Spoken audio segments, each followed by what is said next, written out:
자, 오늘은 이분과 함께 하겠습니다. 1부 조경상 팀장님 나오셨습니다. 어서 오세요. 안녕하세요. 안녕하세요. 치킨 좋아하세요? 치킨 좋아해요. 아, 그래요? 네, 즐기지는 않는데 좋아는 해요. 아, 그래요? 저희 예전에 별명이 너 만약에 지옥 가면 거기에 닭이 있을 거라 그랬었어요. 제 친구 중에도 닭을 무지하게 좋아해서 치킨집에서 알바까지 했던 친구도 있어요. 아, 그래요? 자, 좋습니다. 여러분들께서도 마니껏 닭을 좀 이용해 보시면 좋을 것 같아요. 자, 오늘 어떤 이야기를 해볼지 한번 이야기를 들어볼 텐데 시장이 좀 하락하고 있어서 그 얘기 먼저 해주시겠죠? 네. 그러니까 우선 어제 왜 떨어졌을까라고 생각해 보면 네. 다시 뭐 월요일이 휴장이었으니까 그 지난주 금요일로 가야 되고 네네. 또 금요일을 보면 또 목요일로 거꾸로 또 거슬러 올라가 봐야 되는데 지난주 후반부터 조금 하락하는 흐름이 좀 생겨나기 시작했었거든요. 지난주 제가 이 시간에 나와서 네. 시장은 듣고 싶어하는 얘기만 맞아요. 들었던 것 네네.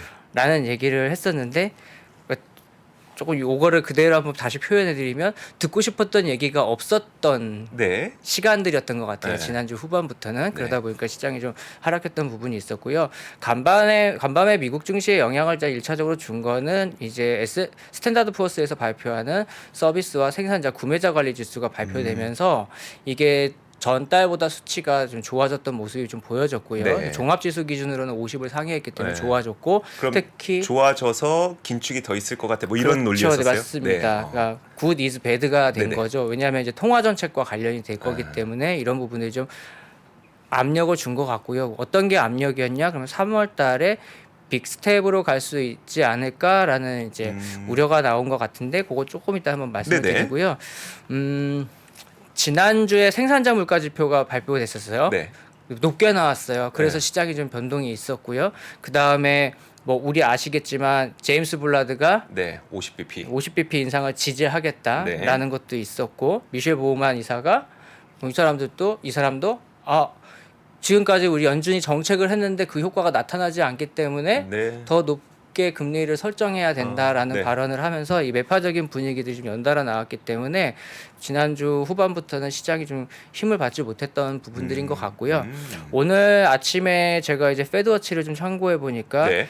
2월 14일 0.25% 금리 인상 가능성이 90%였는데 지난주 후반에 81.9%로 내려왔고 네. 오늘 아침에는 79%까지 내려오면서 빅스텝 가능성이 상당히 그 확률이 자꾸 늘어나기 때문에 이게 채권 금리도 상승했고 네네. 달러 인덱스도 상승했고 이런 어. 부분들이 증시에 부담을 좀 준 것 같아요. 한 10% 정도의 시장 참가자들이 50bp로 옮겨갔네요. 네, 맞습니다. 그 정도의 변동이 있었고 시장이 작년 말이나 이런 부분들 지수에 비해서는 올라와 있었기 때문에 네. 지속적으로 차익 매물이 추리하는 게 아닌가 이렇게 조금 해석해 볼 수 있었습니다.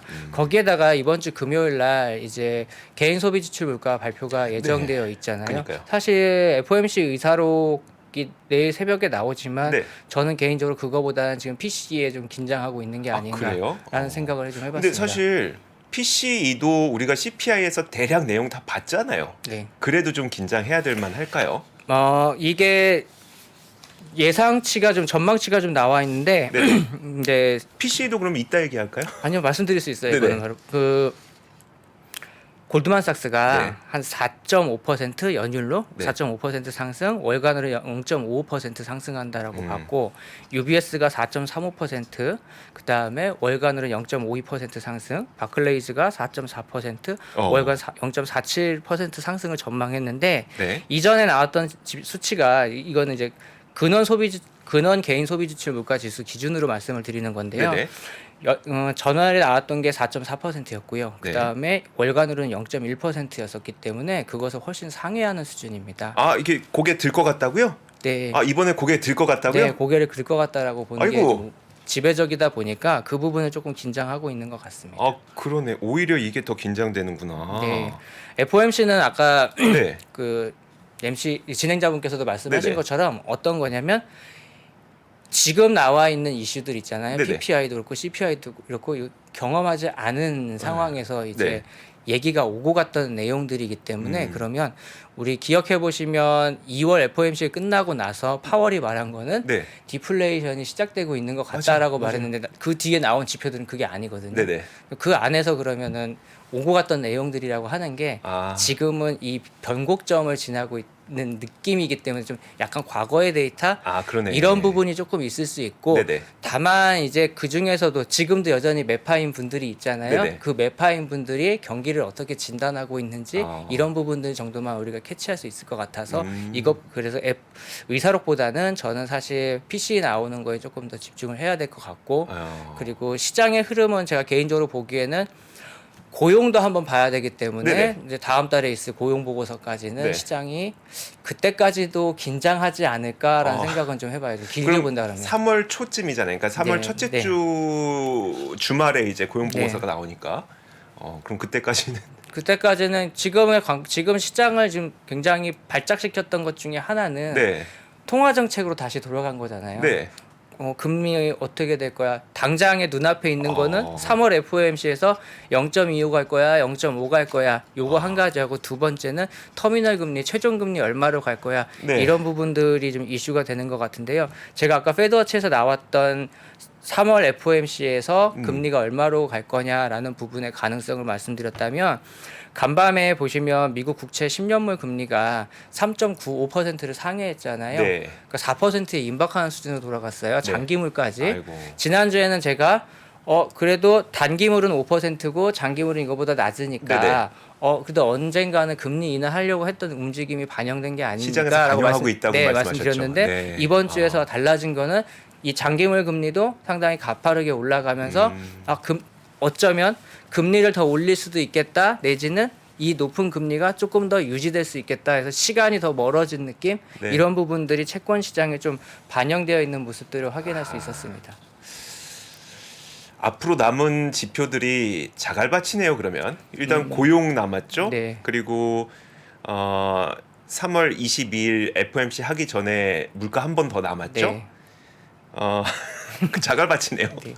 그 매크로 싸움일 것 같아요. 네. 매크로에 집중을 해야 되는 시기인 거고 사실 장기 투자를 하시는 분들은 이럼에도 불구하고 우리가 버텨야 되는 상황인 것 같고 이제 좀 트레이딩을 하시는 분들 같은 경우는 네. 이 매크로 환경을 좀 잘 고려하셔서 이용할 수도 자산을 있고. 스윙하시거나 어떤 투자의 기회로 삼아야 되는 상황이다라고 좀 볼 수 있을 것 같습니다.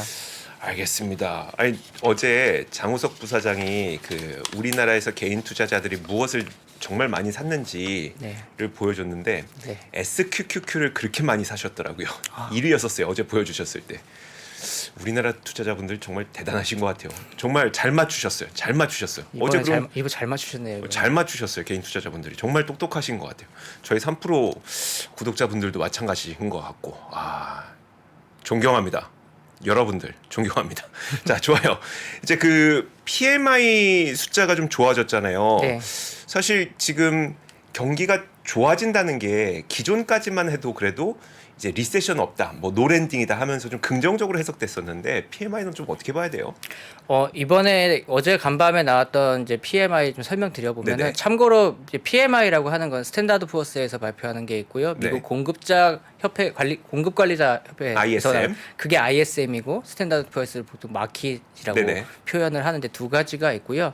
어제 이제 간밤에 나왔던 거는 스탠다드 포어스에서 발표됐던 지표입니다. 통상적으로 산출하는 방식은 이제 뭐 아시는 분들은 아시겠지만 모르시는 분들을 위해서 설명드리면 네네. 각 기업의 구매 담당자에게 설문조사를 해요. 그리고서 신규 주문이나 생산 상황이나 재고 수준이나 아니면 고용 또는 가격 이런 조건들에 대해서 기대치 값을 받아서 네네. 이걸 지표화 시켜 놓는 것입니다.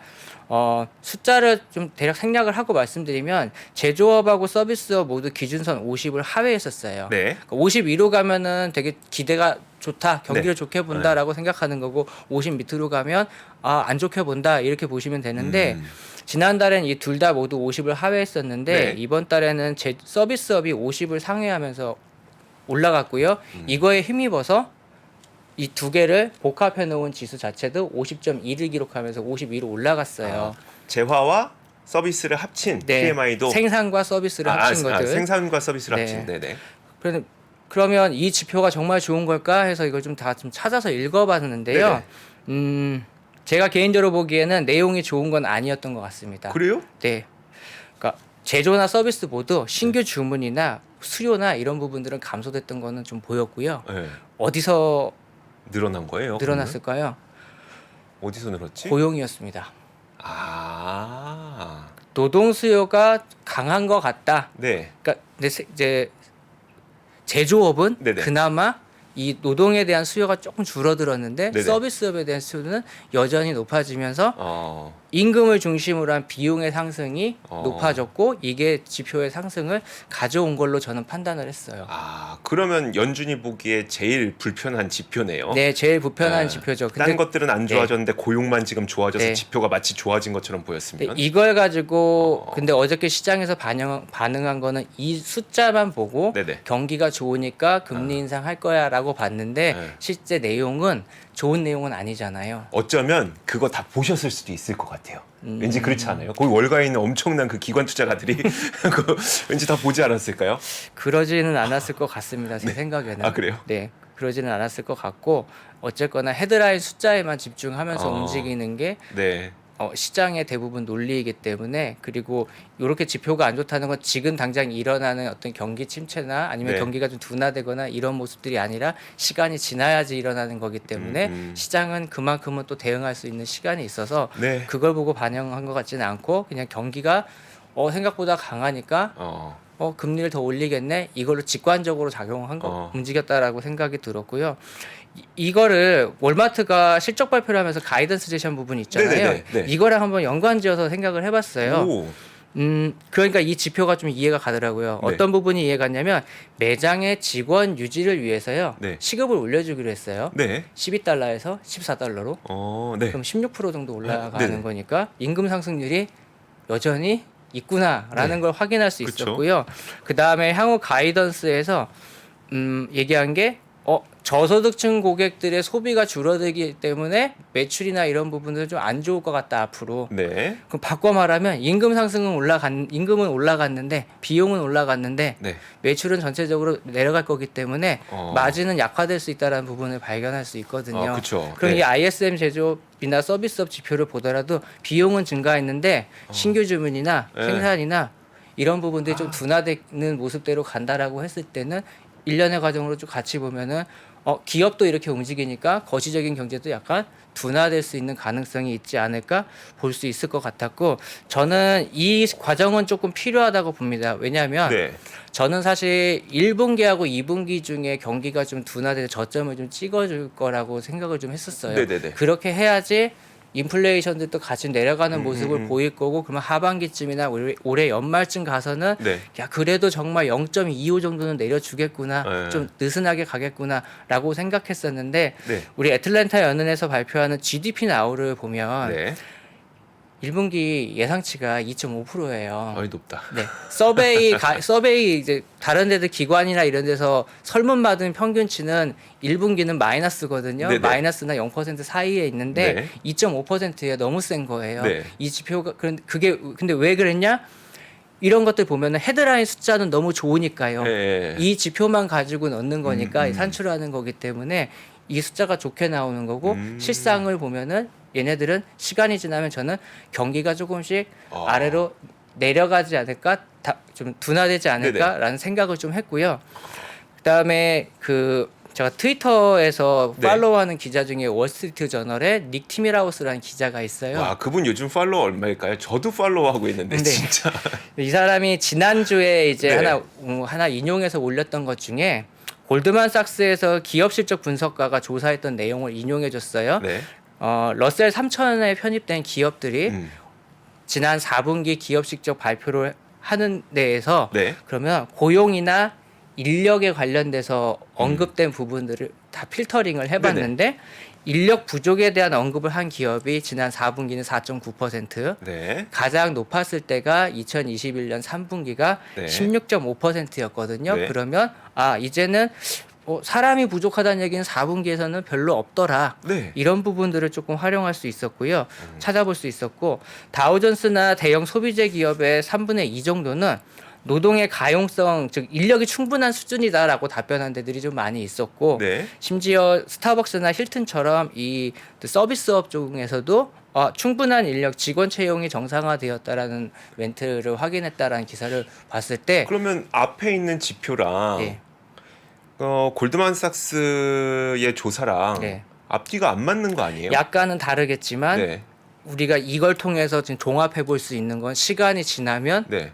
고용 부분이 상당히 이제 노동에 대한 수요가 좀 많이 둔화될 가능성도 있겠다라는 부분은 추측해 볼 수 있었다는 거죠. 그럼 이런 거예요? 지표의 경우에는 과거에 있는 숫자들을 종합해서 내놓은 거고 네. 맞아요? 네. 그러니까 PMI는 과거에 있는 그 설문을 조사해서 설문이잖아요. 그렇죠. 설문을 네, 네. 조사해서 이제 어쨌든 과거의 느낌을 네, 조사한 네. 거고 그리고 골드만삭스 잠깐만 골드만삭스도 과거의 수치잖아요. 이건 4분기에 언급되어 있던 멘션을 한 거고요. 네. 그 뒤에 있는 건 4분기가 아니라 최근에 뭐 문답이나 이런 걸 받은 것 같아요.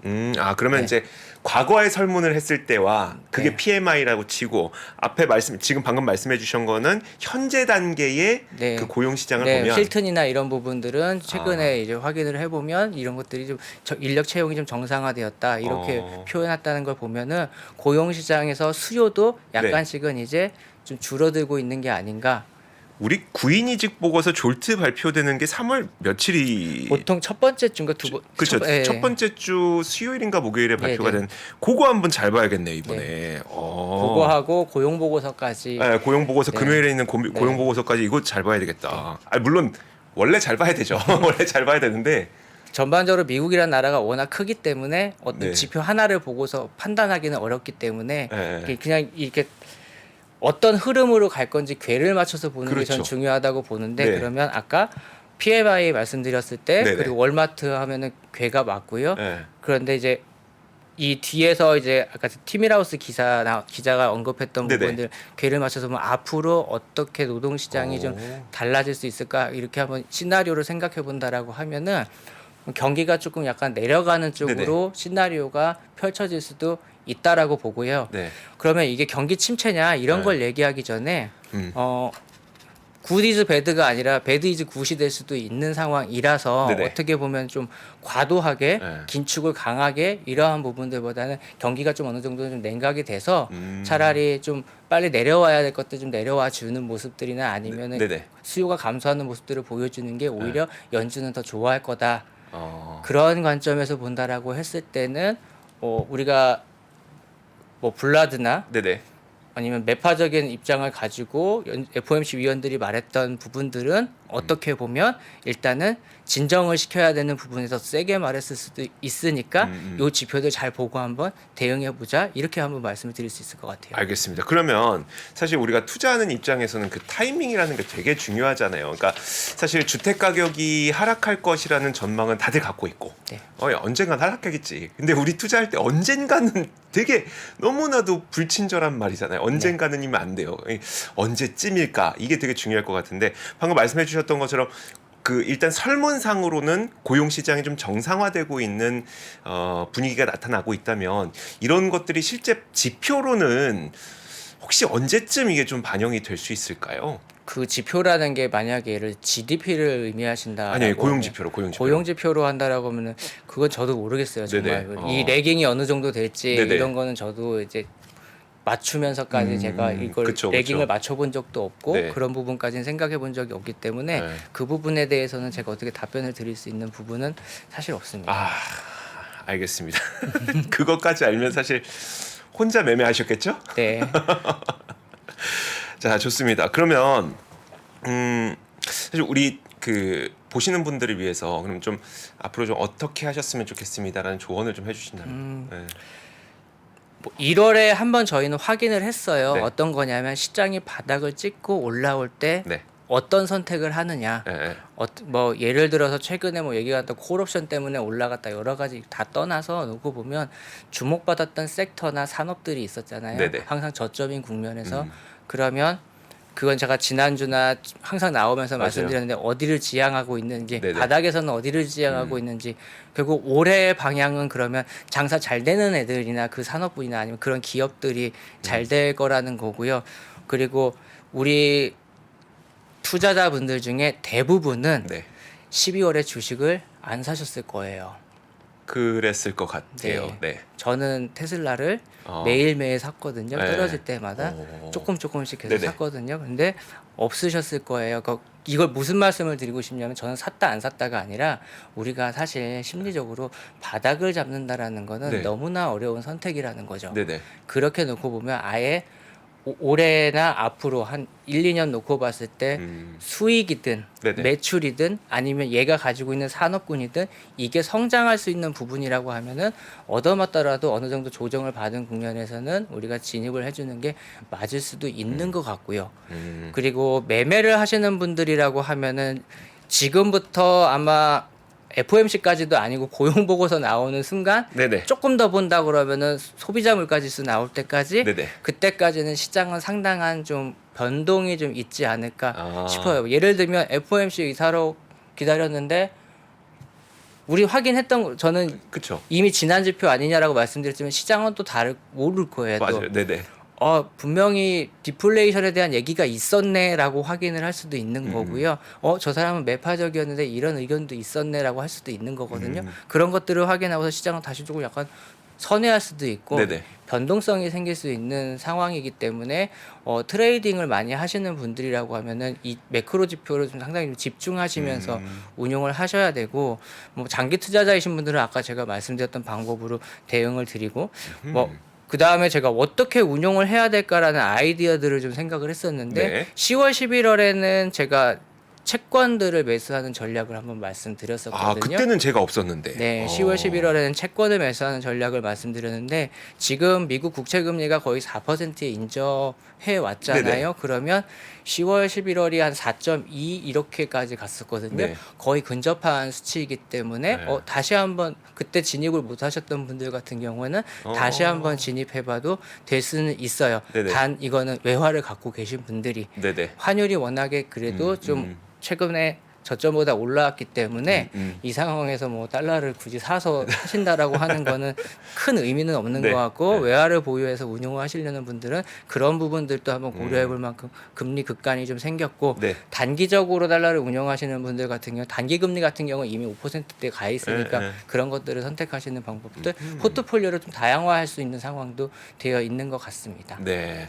앞서 말씀해 주셨던 것처럼 이제 그 고용 보고서 그리고 그 앞서 나오는 졸트 구인 이직 보고서 그리고 그 뒤에 나오게 되는 CPI 그 다음에 연결되는 FOMC 이런 그 좀 굉장히 우리를 긴장시킬 수 있을 만한 이벤트들이 3월 초, 중, 후반까지 좀 연결이 되기 때문에 다소 좀 시장 변동성은 나타날 수 있다. 대신 좀 장기 투자하시는 분들은 어떤 방향의 산업이 지금 가고 있는지를 좀 보면서 거기에 좀 매수의 기회로 삼으라는 이야기신데 어떤 산업인지는 여러분들 조경상 팀장이 저희 방송에 출연을 하셔서 지난 시간, 그 지난 시간에 계속 말씀을 해주셨거든요. 그래서 3프로 앱이나 아니면 유튜브 검색창에 조경상 팀장 검색하시면 어떤 산업인지는 아주 자세하게 한 30분 동안 저희 설명해 주셨으니까 그것까지 참고해 주시면 오늘의 이야기가 좀 어느 정도 더 완성되지 않을까. 오늘은 일단 매크로 얘기를 많이 해주셨는데 산업 궁금하시겠지만 이미 다 해주셨어요. 많이 해주셨어요. 그리고 다음 시간 또 해주실 거예요. 지금은 매크로가 저는 중요한 국면이라고 지금은 봐요. 매크로가 네. 중요한 국면이 네. 다시 됐고 네. 사실 한 2, 3일 전까지만 하더라도 이거 개별 종목이다. 지금 매크로 아니다. 이런 얘기들도 많이 있었는데 다시 좀 돌아온. 제가 뭐 SNS상에서 소통하시는 몇 분들하고도 얘기를 하다가 이제 매크로 조금 봐야 되는 상황인 것 같은데라는 네네. 얘기를 좀 나누기도 했었거든요. 그러니까 매크로를 무시하고서 투자를 했다가 네네.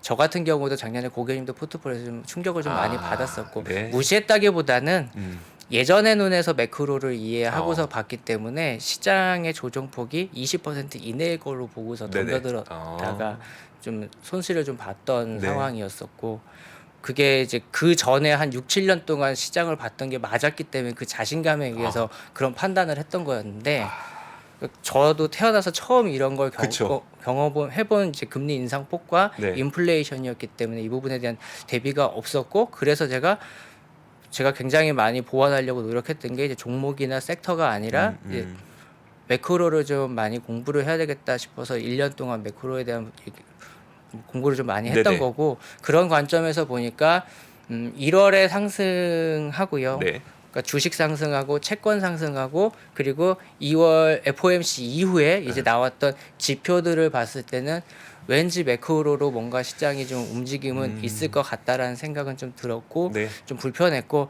저는 개인적으로 제가 좀 이렇게 단기 매매 하시는 분들이 시장 어떨 것 같냐 물어보실 때 네네. 시장을 그렇게 잘 맞추는 건 아니지만 네. 제가 가끔씩 보는 지표는 있어요. 그 빅스 지수가 네.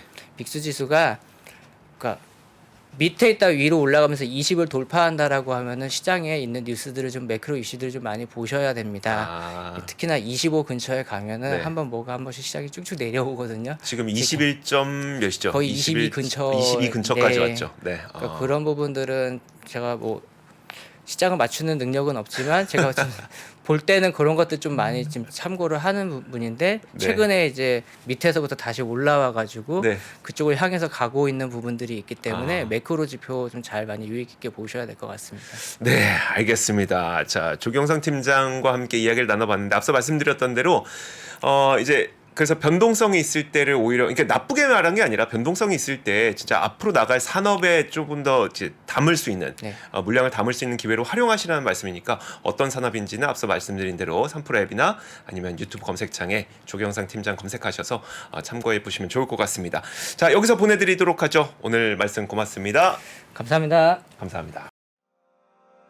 장 시작 전부터 종료까지 쏟아지는 수많은 뉴스와 정보들. 이 중에서 어떤 것이 투자에 정말 도움이 되는 정보일까요? 3프로의 증시 셔터맨 박근영 마스터가 직접 정보를 선별하고 투자의 힌트를 드립니다. 시간도 아끼고 투자 아이디어도 얻는 시간, 박근영 부장의 마켓 힌트와 함께 하세요. 자세한 사항은 3프로 TV 앱과 홈페이지를 확인하세요.